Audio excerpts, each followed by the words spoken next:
नमस्कार साथियों, स्वागत है दिव्य आईएएस पीसेस पर। मैं हूं आरके सर। साथियों, आज की न्यूज है कि एक बार फिर ट्रंप को अपनी संसद में सांसदों के विरोध का सामना करना पड़ा है। न्यूज ये है कि अमेरिकी संसद में तीन सांसदों, जिनका नाम डोबरा रास, मार्क बीजी, राधा कृष्णमूर्ति हैं, इन्होंने एक रिजोल्यूशन प्रस्ताव पेश किया है जिसका उद्देश्य ट्रंप द्वारा भारत पर लगाए गए 50% टैरिफ को 100% हटाने का है। साथियों, आपको यह भी मालूम होगा, पिछले दिनों पेंटागन के एक पूर्व अधिकारी, जो कि एक वहां के खुफिया विभाग के अधिकारी थे, और मिचेल रूबिन ने ट्रंप को एक सलाह दी थी कि भारत के साथ में रिश्ते सुधार कीजिए और टैरिफ जो लगाए हैं उन टैरिफ को हटाइए और साथ में उनसे माफी मांगिए। इस प्रकार का विरोध उन्हें 44 सांसदों से भी झेलना पड़ा। इन्होंने विदेश मंत्रालय को पत्र लिखा कि मुनीर की संपत्ति जब्त कर लेनी चाहिए और मुनीर को पाकिस्तान से कोई संबंध नहीं रखने चाहिए, और वो यहाँ पर आए तो उनको गिरफ्तार कर लेना चाहिए। तो इस प्रकार से उनको अपने ही देश में राजनीतिक हलकों का विरोध झेलना पड़ रहा है। पहला बिंदु है, इस टैरिफ का हम थोड़ा सा इतिहास जानेंगे। दूसरे बिंदु पे हम विचार करने जाएंगे कि इस मतलब कंपनियां किस प्रकार से लॉबिंग करके ट्रंप का और यूएसए का विरोध कर रही हैं। और तीसरे बिंदु पर हम विचार करेंगे यूएसए पर इसका क्या प्रभाव पड़ रहा है। और चौथे नंबर पर हम भी चर्चा करेंगे कि भारत यूएसए के लिए इस समय क्यों आवश्यक है और उससे यूएसए संबंध बनाना चाहता है। तो सबसे पहले हम आते हैं इसके थोड़े से इतिहास पर। साथियों, पिछले दिनों आपको मालूम होगा कि ट्रंप ने भारत के ऊपर 25% टैरिफ लगाए थे स्टील, एल्युमिनियम, अन्य वस्तुओं पर। इसी के साथ उन्होंने अगस्त 2025 में भारत पर आरोप लगाते हुए, आरोप यह था कि भारत रूस से तेल लेता है और वही जो पैसा रूस को पहुंचता है उससे वो हथियार खरीद के यूक्रेन पर आक्रमण करता है। लेकिन दोस्तों, इस प्रकार का आरोप जो भारत पर लगाया जा रहा है, ये ट्रंप के आरोप पर मुझे हंसी आती है, क्योंकि अभी पुतिन 4 दिसंबर को भारत आए थे तो उन्होंने कहा था जो यूएसए हमसे यूरेनियम मंगाता है वो यूएसए भारत को कैसे रोक सकता है रूस से तेल लाने के लिए। तो इस प्रकार से आरोप बिल्कुल निराधार आरोप है। तो इसी आरोप के आधार पर उन्होंने हमारे पर 50% टैरिफ थोप दिए।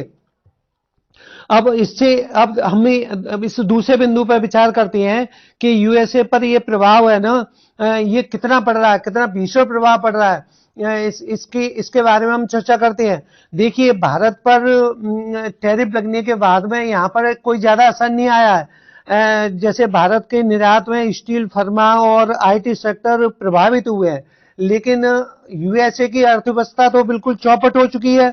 और वहां पर कैसे चौपट हुई है, एक एक बिंदु पर चर्चा करते हैं। जैसे कि भारत की जीडीपी 8-9% बढ़कर छलांगे लगा रही है, तो यूएसए की जीडीपी 2-1% ही बड़ा मुश्किल से बढ़ पा रही है। बहुत बड़ी गिरावट आई है। दूसरे नंबर, यूएसए में जो उपभोक्ता हैं, परिवार हैं, उनको डबल मार झेलनी पड़ रही है, महंगाई की डबल मार झेलनी पड़ रही है। उन पर $1200 का अतिरिक्त बोझ पड़ गया है। तीसरे बिंदु पर हम तीसरे बिंदु पर बात करते हैं कि टैरिफ लगाना अवैध है, इस प्रकार के वहां के सांसद कह रहे हैं, क्योंकि जिस कानून के तहत वो टैरिफ लगाए हैं उस कानून के अधीन ये टैरिफ नहीं आता है। जैसे वो कानून था IEEPA, ये कानून तो केवल आपातकाल परिस्थितियों में प्रयोग किया जाता था। ट्रंप ने इसको सामान्य परिस्थितियों में प्रयोग कर लिया है, इसलिए अवैध है। चौथे पॉइंट पर हम बताना चाहेंगे कि भारत यूएसए का रणनीतिक पार्टनर क्वाड में था, और क्वाड चाइना को संतुलित करने के लिए इंडो पैसिफिक महासागर में काम आता था। तो अब वो क्वाड बिल्कुल भारत के बिना ठंडा पड़ गया है। और अब हम ये बात चर्चा करने जा रहे हैं कि जो तीसरा मुद्दा था, तीसरा महत्वपूर्ण बिंदु था, इस तीसरे महत्वपूर्ण बिंदु में यह था कि कंपनियां किस प्रकार से लॉबिंग कर रही हैं और ट्रंप का विरोध कर रही हैं। तो इसमें यह है कि अमेरिकी कारपोरेट जगत में बुरी तरीके से हलचल है और वो त्रस्त हो गई हैं भारत पर टैरिफ लगाने के कारण, क्योंकि उनकी सप्लाई चेन प्रभावित हुई है। इसमें देखो कौन कौन कंपनी विरोध कर रही है, माइक्रोसॉफ्ट, गूगल, अमेजन, ये इसलिए और विरोध कर रही है। एक तो सप्लाई चेन टूट रही है और दूसरे नंबर भारत पर ये आउटसोर्सिंग के लिए निर्भर थी। और दूसरे और हम अगले बिंदु पर बात करते हैं कि भारतीय आईटी सर्विसेज जो $50 बिलियन का बाजार था, वो इन कंपनियों के हाथ से निकलता हुआ नजर आ रहा है।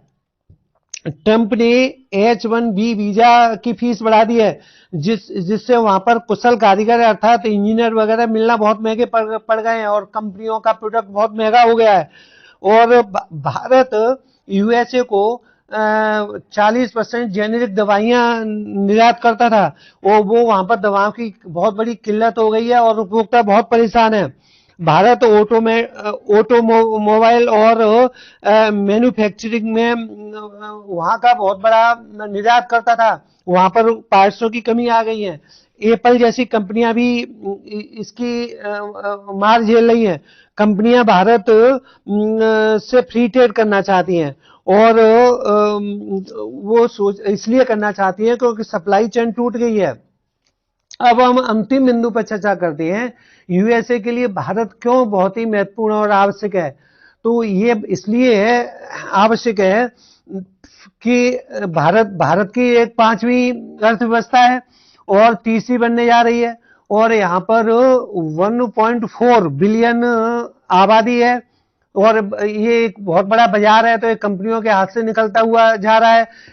साथियों, इस बिंदु पर विचार करने से पहले मैं इकबाल जी की द्वारा लिखी कविता की कुछ पंक्तियां बोलना चाहता हूं।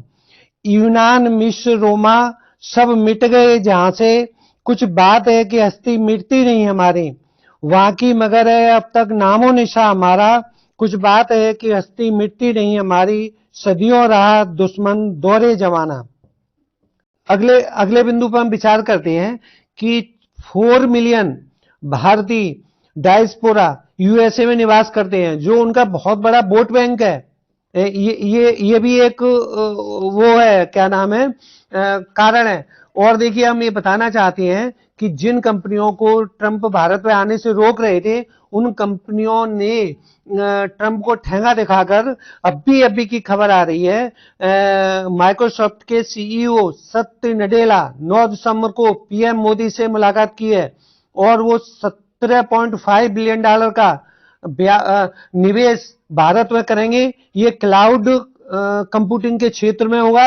ये 2030 तक इतना निवेश हो जाएगा, $17.5 बिलियन का।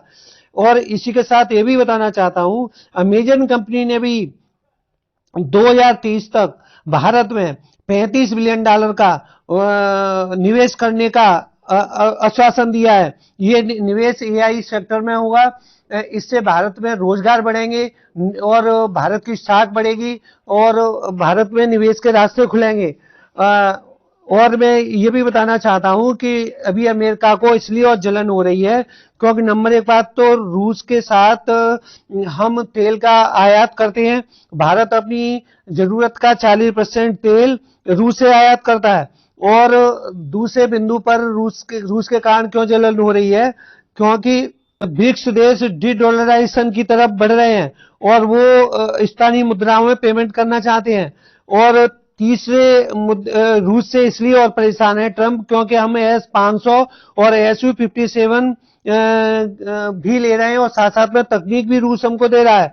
और पुतिन की विजिट अभी 4 दिसंबर को हुई थी और 4 दिसंबर को उस समय पर भारत ने रक्षा और तकनीक और ऊर्जा के क्षेत्र में नाना प्रकार के बहुत समझौते किए हैं और इसके कारण भी उनको एक जलन हो रही है।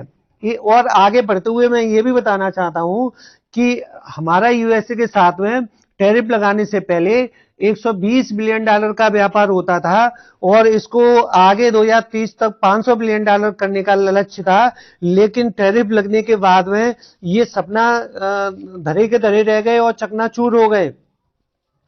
यहां मैं एक कहावत से अपनी वाणी को विराम देना चाहता हूं, बोया पेड़ बबूल का, अब आम कहां से आए। यानी बोया पेड़ टैरिफ का, अब अर्थव्यवस्था कैसे बूम हो जाए, है ना। ये ट्रम्प बाबू को संदेश है। और साथियों, इसी प्रकार के करंट मुद्दों से की जानकारी के लिए जुड़े रहिए दिव्य आईएएस पीसेस पर। धन्यवाद।